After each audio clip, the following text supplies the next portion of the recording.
पिछले वीडियो में अपने एबायोटिक फैक्टर पढ़े थे। आज अपने करते हैं बायोटिक फैक्टर। जैसा कि जो एबायोटिक फैक्टर सभी जीवों को प्रभावित करते हैं, उसी प्रकार से बायोटिक फैक्टर भी जीवों को प्रभावित करते हैं। अर्थात जो जीव सारे एक साथ रहते हैं, एक दूसरे को भी वो प्रभावित करते हैं। बायोटिक फैक्टर जो होते हैं वो दो तरह के होते हैं, cooperative and non cooperative. Cooperative biotic factor यानी जो एक दूसरे का सहयोग करते हैं, जो जीव आपस में एक दूसरे का सहयोग करते हैं, वो कोऑपरेटिव बायोटिक फैक्टर कहलाते हैं। और जो एक दूसरे का असहयोग करते हैं उनको नॉन कोऑपरेटिव बायोटिक फैक्टर कहते हैं। बायोटिक फैक्टर इंट्रास्पेसिफिक और इंटरस्पेसिफिक दो तरह के होते हैं। इंट्रास्पेसिफिक अंतर्जातीय यानी एक ही जाति के जीवों के, और इंटरस्पेसिफिक यानी विभिन्न जातियों के जीवों में। तो पहले लेते हैं अपने इंट्रास्पेसिफिक। तो इंट्रास्पेसिफिक रिलेशन जो है वो भी दो तरह के हैं, कोऑपरेटिव और नॉन कोऑपरेटिव। तो पहले अपने लेते हैं cooperative intraspecific factor. Cooperative intraspecific factor में सबसे पहले अपने लेते हैं कॉलोनाइजेशन, निवाहीकरण, यानी जंतुओं के अंदर कॉलोनी बनाने की एक प्रवृत्ति पाई जाती है। सबसे पहले जैसे प्रोटोजोआ समुदाय में यानी प्रोटोजोआ फाइलम जो था, सबसे पहले आपसी सहयोग से कॉलोनी का निर्माण हुआ। इन्हीं की कॉलोनी के निर्माण से आगे यानी जो मेटाजोआ बना या जो बहुकोशीय जंतु बने, वो इन्हीं से बने हुए। जैसे कई सारे जो प्रोटोजोअन यानी प्रोटोजोअन यूनिसेलुलर होते हैं, तो कई सारे जो प्रोटोजोअन्स हैं वो सारे मिल करके एक कॉलोनी बनाई, और कॉलोनी से फिर बहुकोशीय जंतुओं का यानी पोरीफेरा का निर्माण हुआ। तो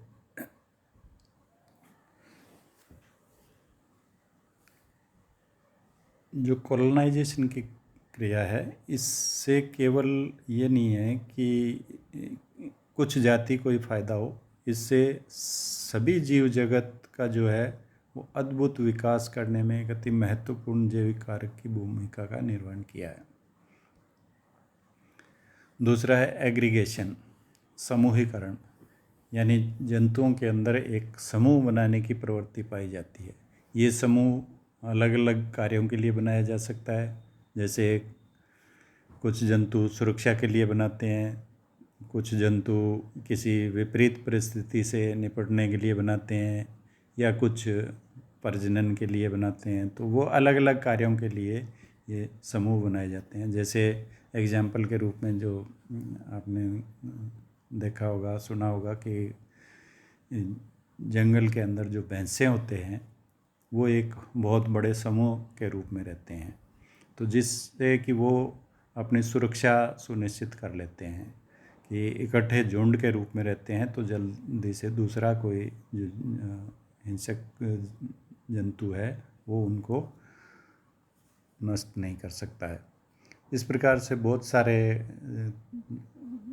एग्जाम्पल अपने को मिल जाते हैं। जैसे चिड़ियों के झुंड मिलते हैं, या अपने आजकल सुना होगा कि टिड्डियों के झुंड आए हैं। तो ये जो इस तरह के जो झुंड होते हैं, ये कहलाता है एग्रीगेशन, यानी ये इन जंतुओं के अंदर एक प्रवृत्ति पाई जाती है समूह बनाने की, जिसे समूहीकरण या एग्रीगेशन कहते हैं।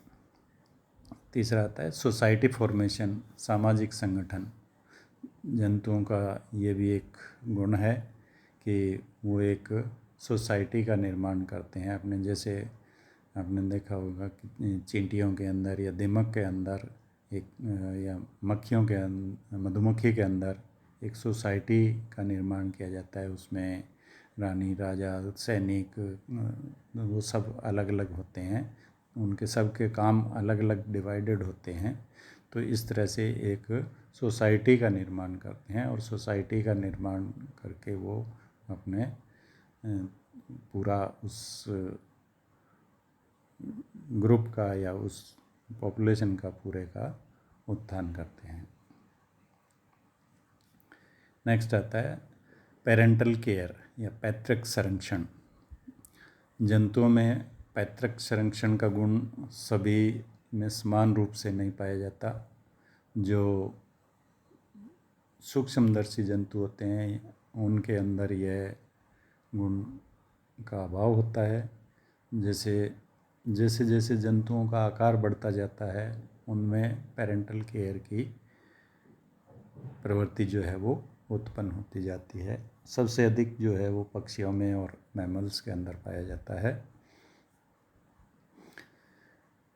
जिन जंतुओं में पैतृक संरक्षण यानी पेरेंटल केयर नहीं पाई जाती, का गुण नहीं पाया जाता, उनके अंदर प्रजनन करने की क्षमता बहुत अधिक होती है। यानी उनकी पूरी जो शक्ति होती है वो प्रजनन करने में लगती है ताकि वो अपना अस्तित्व बनाए रख सकते हैं। क्योंकि उनके अंदर मोर्टेलिटी अधिक होती है, मृत्यु दर अधिक होगी, तो उनके जो प्रजनन की क्षमता है वो अधिक होने से उनका अस्तित्व जो है वो बना रहता है। पेरेंटल केयर पक्षियों में देखा होगा कि पक्षियों के अंदर पक्षी जो होते हैं वो अपने चूजों को भोजन ला करके खिलाते हैं, उनकी सुरक्षा करते हैं। इसी प्रकार से मैमल्स में, और मैमल्स के अंदर भी अपने अगर मनुष्य में लें तो मनुष्य के अंदर पेरेंटल केयर बहुत अधिक पाया जाता है। नेक्स्ट है इंट्रास्पेसिफिक नॉन कोऑपरेटिव फैक्टर। दो तरह के हैं, इसमें दो चीज़ें मेन है। एक तो भोजन स्पर्धा, फूड कंपटीशन, यानी जंतु एक ही ग्रुप के हैं, एक ही जाति या एक ही प्रकार के जंतु एक साथ रह रहे हैं तो उनकी आवश्यकताएं भी एक जैसी होंगी। और जितनी आवश्यकताएं एक जैसी होती है तो उनमें आपस में जो है वो स्पर्धा बढ़ती है, यानी कंपटीशन बढ़ता है। कंपटीशन हर एक चीज़ के लिए हो सकता है, वो फूड के लिए हो सकता है, या वो सुरक्षा के लिए हो सकता है, या वो प्रजनन के लिए हो सकता है। तो ये कंपटीशन जो है उनमें अधिक मिलेगा। दूसरा है डेफिनेट हॉस्टिलिटी, सीमित शत्रुता। ये प्रत्येक जंतु का एक गुण या उसका एक गुण है, उसका करैक्टर है कि हर एक जंतु या उस स्वभाव है कि उसके अंदर एक दूसरे जंतु के प्रति शत्रुता भाव, यानी उसके प्रति थोड़ा सा उसका शत्रुता का भाव उसमें उत्पन्न हमेशा रहता है। ये हर एक जीव का एक स्वभाव होता है।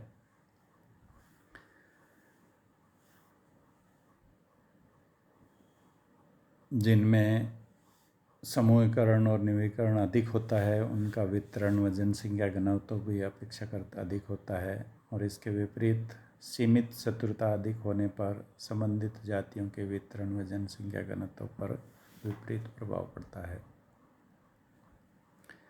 दूसरा आता है इंटरस्पेसिफिक रिलेशन, अंतरजातीय संबंध।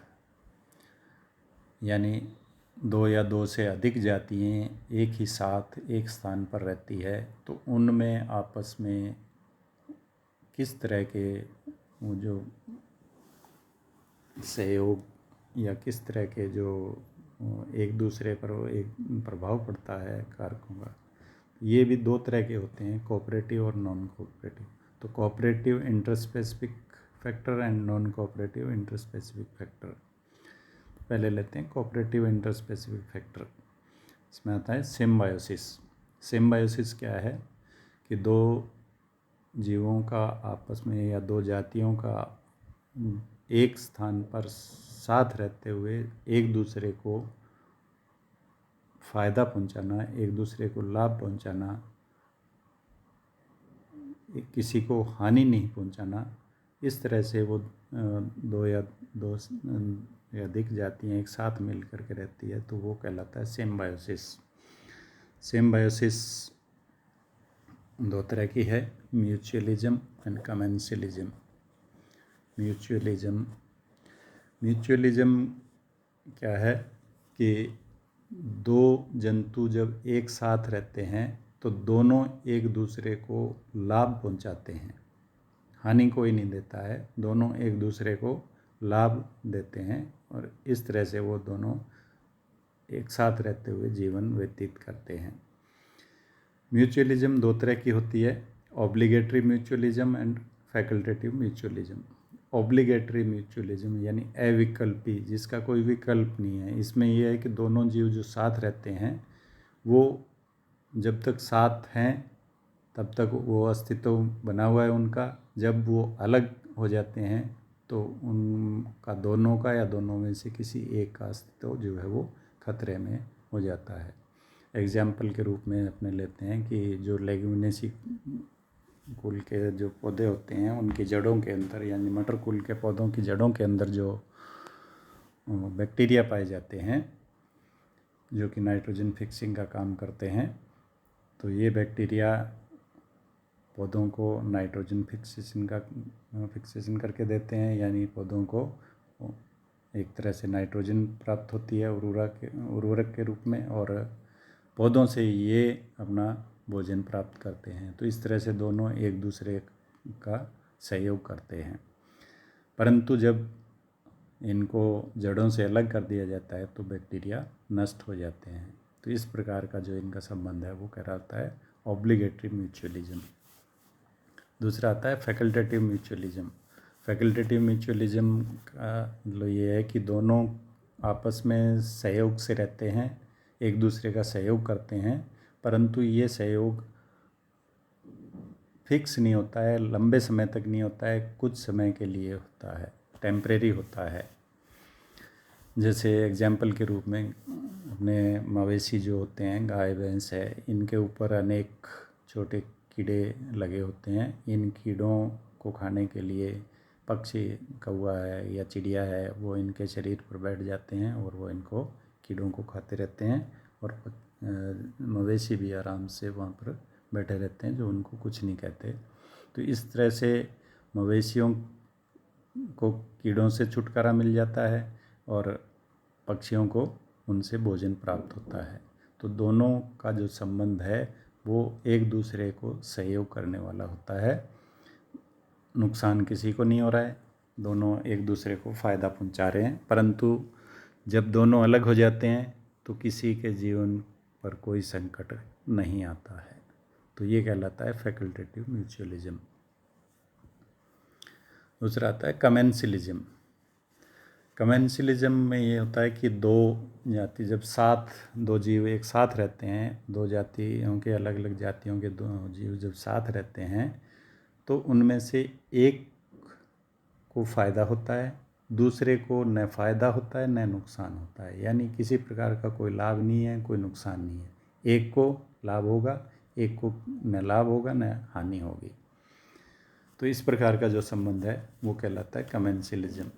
जैसे एग्जाम्पल के रूप में एक छोटी शकरफिश, चूसक मछली जो होती है, छोटी सी मछली होती है, ये समुद्र में पाई जाती है। तो ये जो शार्क होती है, बड़ी शार्क के निचली साइड में ये चिपक जाती है, अपने शकर की सहायता से ये उससे चिपक जाती है, जिससे ये पूरे समुद्र में घूमती रहती है। जहाँ पर भोजन की आवश्यकता होती है वहाँ ये उससे अलग होकर के अपना भोजन करती है, और जब भोजन करने की जगह दूसरी जगह जाना होता है तो दूसरी कोई शार्क आती है, उसके चिपक करके चली जाती है।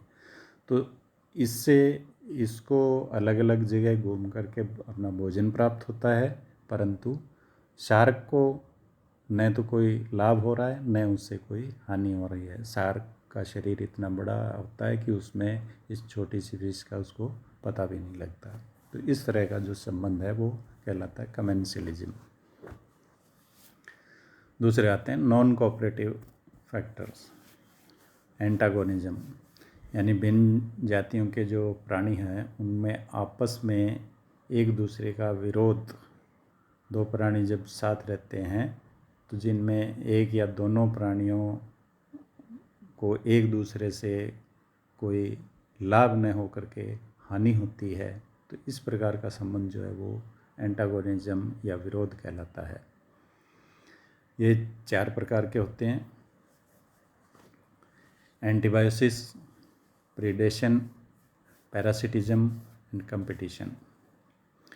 एंटीबायोसिस कि कुछ प्राणियों द्वारा ऐसे उत्पाद उत्पन्न किए जाते हैं जो दूसरों के लिए नुकसानदेह होते हैं।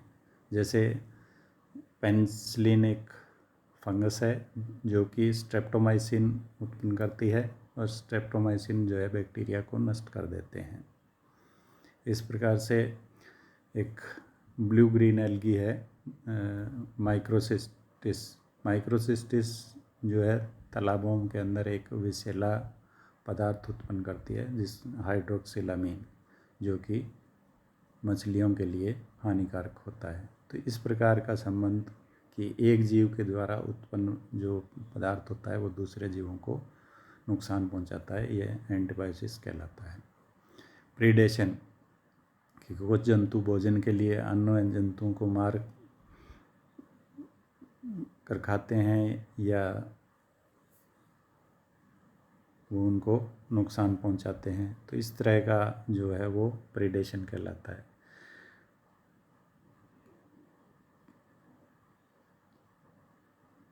तीसरा है पैरासिटिज्म कि कुछ जंतु दूसरे जंतुओं के ऊपर अपना स्थायी या अस्थायी रूप से उनके ऊपर आश्रित रहते हैं, चाहे वो भोजन हो या दूसरी आवश्यकताओं के लिए उन दूसरों पर आश्रित रहते हैं।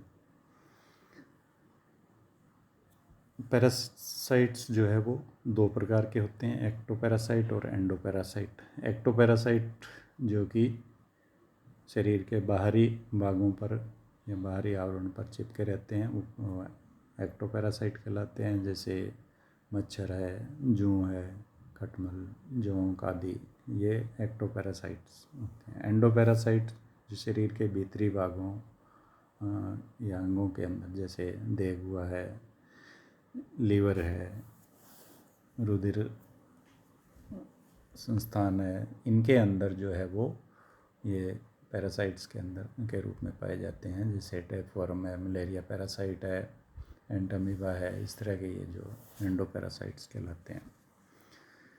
चौथा आता है कंपटीशन कि एक प्रकार के जंतु एक ही प्रकार के वातावरण के अंदर रह रहे हैं। कई प्रकार के जंतु जो हैं, कई जातियों के जंतु एक ही प्रकार के वातावरण में रह रहे हैं, तो एक प्रकार के वातावरण में रहने के कारण उनमें आपस में उनकी आवश्यकताएं जो है वो एक जैसी होगी, और आवश्यकताएं एक जैसी होने के कारण उनमें आपस में कंपटीशन रहता है। तो इस प्रकार एक समुदाय में प्रत्येक प्राणी अपनी जाति के सदस्यों, पड़ोस की अन्य जातियों के सदस्यों तथा वातावरण के भौतिक एवं रासायनिक सभी के प्रभावों के प्रति अनुक्रिया करता है। तो ये इसके बायोटिक और एबायोटिक फैक्टर, एनवायरमेंटल फैक्टर हैं।